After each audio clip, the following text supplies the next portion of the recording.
Otro de los frentes abiertos de la Fiscalía General de la República, y mire que tiene varios, es el caso del ex contraalmirante Fernando Farías Laguna, quien estaba preso en Argentina desde el mes de abril pasado. Es requerido en México por su presunta participación en una red de huachicol fiscal, la más grande.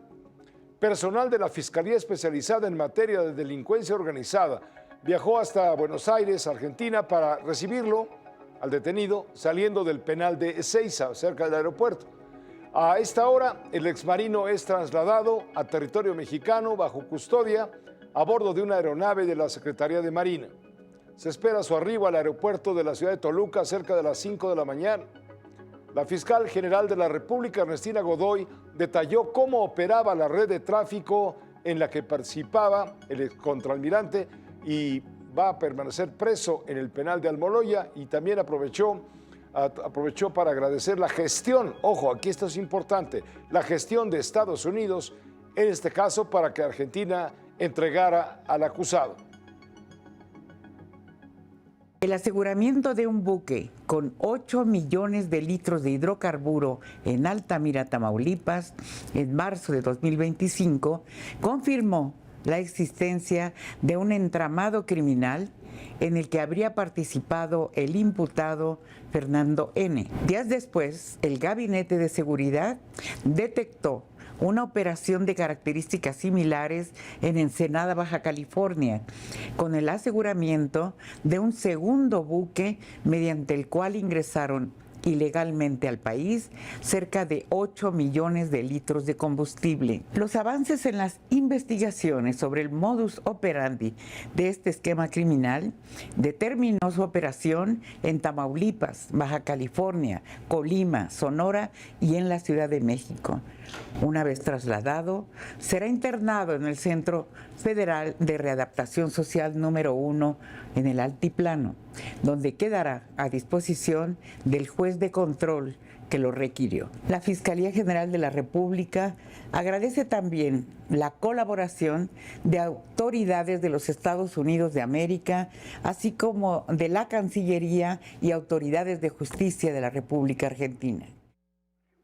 No queda muy claro cuál fue la intervención de las autoridades de Estados Unidos para lograr que Argentina ya no siguiera el proceso protocolario y burocrático de la extradición, sino que lo entregara materialmente expulsado, porque él ingresó ahí con un pasaporte falso. El traslado de Farías Laguna estaba previsto desde ayer, pero había un problema de carácter técnico jurídico. México mantenía vigente esa solicitud formal de extradición y ese mismo proceso impedía que las autoridades argentinas simplemente lo sacaran del penal de Ezeiza. Para destrabar el caso y acelerar la entrega, el gobierno mexicano cambió la ruta, desistió de la extradición y comunicó a Argentina que ya no tenía interés en continuar con tal procedimiento. Con eso, el juez argentino archivó el trámite de extradición y ordenó la salida de Farías Laguna del penal para ponerlo en manos de las autoridades mexicanas. También declaró falta de mérito para procesarlo o sobreseerlo en la investigación abierta en ese país por haber, le digo, ingresado a Argentina con un pasaporte falso emitido en Guatemala. ¿Qué significa todo esto? Que Farías Laguna no salió de Argentina mediante una extradición. La vía que finalmente permitió su entrega fue la expulsión. En medio de todos estos trámites engorrosos, hay un dato que ha quedado un poco fuera del foco y que podría ser mucho más relevante de lo que parece. Félix Selú, abogado de Farías Laguna en Buenos Aires, confirmó que agentes del FBI y de la DEA entrevistaron al ex contraalmirante. ¿Qué querían saber? ¿Qué información buscaban? Hasta ahora no queda claro, aunque sostiene que Farías Laguna es inocente. Dijo que siempre hay posibilidad de que colabore con Estados Unidos. Y ese dato le da otra dimensión al caso. No hay que perder de vista el contexto. Estados Unidos mantiene abiertas investigaciones sobre posibles vínculos entre el crimen organizado y actores políticos y funcionarios mexicanos. Una tablita en la que también se tambalean los nombres del hijo de Andrés Manuel López Obrador, el famoso Andy, el senador Adán Augusto López, el gobernador de Sinaloa con licencia, todos ellos mencionados en informaciones relacionadas con las investigaciones sobre el red de huachicol fiscal, en la que estarían implicados los hermanos Farías Laguna, precisamente. Para el doctor en Derecho Epigmenio Mendieta, abogado defensor de Farías Laguna, de los Farías Laguna en México, las autoridades de nuestro país literalmente se brincaron la tranca para traerlo. El problema era que no podían sacarlo de Argentina mientras estuviera abierto el proceso de extradición, una ruta que de haber continuado habría tomado mucho más tiempo.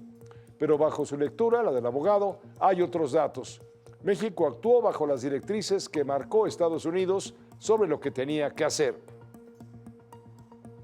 Se brincaron la tranca y después del acuerdo político en el que llega México con Argentina, gracias a la intervención del gobierno de Estados Unidos, porque así lo reconoce textualmente en su comunicado, pues claramente hay un acuerdo político, Pepe. Curiosamente, los astros se alinean a favor del gobierno mexicano, formalmente se desisten. Esta decisión, Pepe, no la tomó ni la trabajó, ni es resultado de la negociación o acercamiento político del Estado mexicano. Finalmente, la decisión la termina tomando los Estados Unidos de Norteamérica.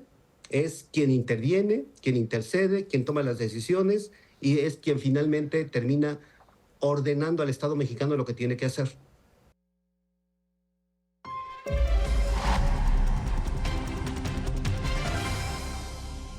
Vamos al análisis con el doctor Carlos Elizondo Mayer Serra.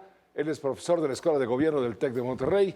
Él tiene su lectura de todo esto, del asunto de Fausto Corrales y también el asunto este que acabamos de mencionar. ¿Cómo estás, Carlos? Bienvenido. Gracias, Pepe. Mira, en efecto, lo que estamos viendo, la presidenta se ha quejado mucho de que la visa que le quitaron a Andy López Beltrán es un asunto político. Todo lo que estamos viendo es igual.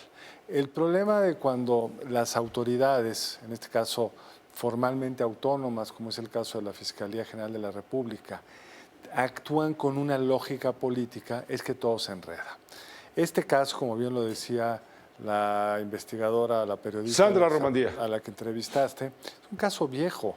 Están metiendo a prisión a quien presuntamente acompañaba a quien era su amigo y jefe, con el que había trabajado políticamente, y lo están metiendo por falsedad en declaraciones, según reportaste. Sí. Cuando la Fiscalía del Estado de Sinaloa montó un supuesto lugar que pasaste... El supuesto asalto en una gasolinería donde habrían matado a Héctor Melesio Cuen. Esto fue orquestado por Sandra Bruna Quiñones, la fiscal que no es autónoma en Sinaloa, sino dependía del gobernador. ¿Quién ordenó todo esto? Exacto. Y esos que falsificaron esa escena, ¿están siendo llamados a declarar? No, ese es el problema que tiene hoy la justicia en México. El gobernador tendría que declarar. El gobernador, la fiscal, el actual fiscal que era el subfiscal, todos tendrían que estar antes que este pobre muchacho, hasta donde podemos ver, que acompañaba al asesinado. Y lo mismo con el almirante Farías. Es decir, ese claramente está involucrado, según podemos ver en la información pública, lo que sabemos, pero también sabemos que en cuanto subió un poquito la información de quién estaba coordinando todo se acabó la investigación. Entonces, como hay una telaraña entre políticos y crimen, y cuando quieren desenredarla no pueden pasar a los políticos o a los políticos importantes, pues todo queda cojo y trunco. Al mismo tiempo los Estados Unidos tienen que jugar en esta cancha, doble discurso, decía la presidenta de la DEA, pues también un doble discurso del gobierno, acepta la colaboración cuando no toca los intereses de estos políticos, no entrega, no apresa para fines de extradición a los 10 que le pidió Estados Unidos en su momento porque son sus aliados políticos. Entonces, eso hace que todo sea oscuro, cochino, que las audiencias van a ser secretas por seguridad nacional. Como por qué no vayan a mencionar nombres. Claro, nombres incómodos. Nombres incómodos. Lo vimos también antier. no hay una investigación contra el hijo de López Obrador porque no hay ninguna mención al respecto. Y luego vemos en los medios de comunicación que X y Y testigo sí involucraron, uno con su nombre, al hijo de Andrés Manuel López Obrador. Entonces, claro, hay que manejarlo secreto, hay que conducirlo, hay que tratar de que hablemos de ello y no de la problemática más general, que es quién era ese gobernador que, según supimos por una carta del Mayo, estaban citados juntos. Es intocable ese gobernador, está visto y dicho. ¿Por qué? Porque aún no siendo el más popular, ganó la elección en Sinaloa de manera evidente gracias al apoyo, está confesado por sicarios del cártel Jalisco, del cártel de Sinaloa, llegó al gobierno con ese apoyo.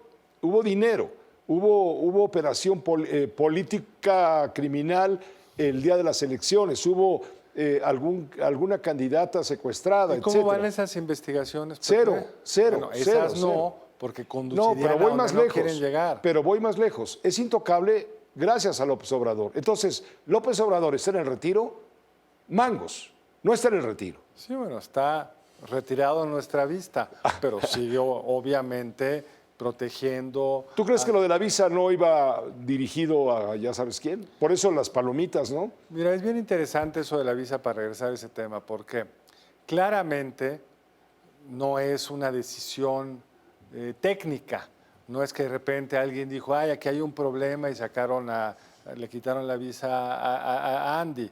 No, tiene una lógica política. Por supuesto, saben quién es su papá, saben qué rol jugaba Andy con su papá. Siempre lo supimos, era el operador, era el que hacía los amarres. Hemos oído grabaciones de contratistas que lo mencionan, contratistas del Tren Maya, cuya información está también salvaguardada por seguridad nacional. Entonces, pues la pobre presidenta tiene que estar manejando todos los hilos sueltos que le dejaron sin poder ir al fondo, porque cuando topa con alguien que no le gusta al expresidente, pues hasta ahí llegamos. Ciertamente esto está complicado. Vamos a ver. Esto de cerrar las declaraciones de uno y otro detenido a la opinión pública porque son asuntos de seguridad nacional, no suena sino a impunidad, a blindaje. No, sí es seguridad. Para ellos eso es la seguridad nacional. Claro. O sea, si se filtran esos datos, se violenta la seguridad nacional desde la perspectiva de Morena. Es decir, desde la perspectiva de Morena. Claro. Entonces, están siendo bien honestos.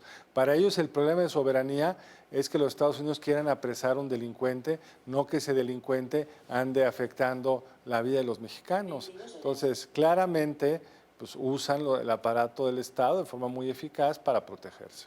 Gracias, Carlos, como siempre. Gracias a ti, Pepe. Gracias, buenas noches. El doctor Carlos Elizondo Mayer Serra, embajador Carlos Elizondo Mayer Serra, profesor de la Escuela de Gobierno del TEC de Monterrey.